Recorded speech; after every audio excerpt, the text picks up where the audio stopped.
Town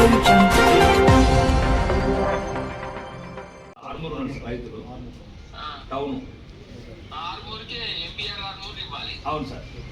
okay sir, నేను ఇప్పుడు పంపిస్తాను సార్ రైస్ మిల్క్. ఎమ్మటే పంపిస్తాను సార్, ఎమ్మటే ఇస్తాం. ఓకే సార్, ఇవ్వమన్నారు సార్. ఒకసారి అతనికి రైస్ మిల్ కూడా ఫోన్ చేసి చెప్పండి సార్, కొద్దిగా ఇస్తాను సార్. 20 రోజుల క్రితం మా ఆర్మూరు సంబంధించిన రైతులు ఈ దొడ్డు అడ్లను ఇక్కడ కాలేజ్ దగ్గర ఎండబోయడం జరిగింది. వారు శతవిధాల అన్ని విధాల అధికారులతోటి మాట్లాడుతూ ఉన్నారు. కానీ ప్రభుత్వం దొడ్డు యార్డ్లు మేము కొనుగోలు చేయమన్న ఆలోచనతో ఉండడం వల్ల వీళ్ళు తీవ్ర ఇబ్బందికి గురి కావడం జరిగింది.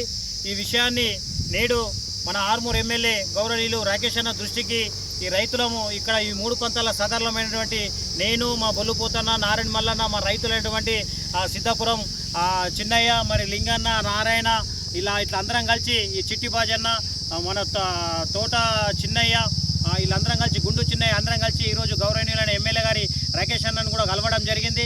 ఇక్కడ రైతులు చాలా ఇబ్బంది పడుతున్నారన్న. గత 20 రోజుల నుంచి కూడా ఇక్కడ వడ్లు ఎండిపోయినాయి. మరి వాతావరణం కూడా పరిస్థితి ఎట్లనో ఉంది. రైతులకు చాలా ఇబ్బంది అవుతుందంటే సంబంధిత అధికారులతోటి, కలెక్టర్ గారితో, డిఎస్ఓ గారితో మాట్లాడి తక్షణమే దొడ్డు వడ్లు కొనే విధంగా ఏర్పాటు చేయాలని వీరు ఆదేశాలు ఇవ్వడం జరిగింది. తక్షణమే వారు కూడా స్పందించి ఎమ్మెల్యే గారి అంటే రైతులు రిక్వెస్ట్ చేయడం వల్ల ఎమ్మెల్యే గారి ఆదేశాలను వారు కూడా పరిగణలోకి తీసుకొని వెంటనే మాకు ఇక్కడ లారీ కూడా పంపించడం జరిగింది. ఈ రైతుల తరఫున, మా కుల సంఘాల అధ్యక్షుల తరఫున, అందరి తరఫున గౌరవనీయులైన రాకేష్ అన్న గారికి ప్రత్యేకమైన ధన్యవాదాలు తెలియజేస్తున్నాం.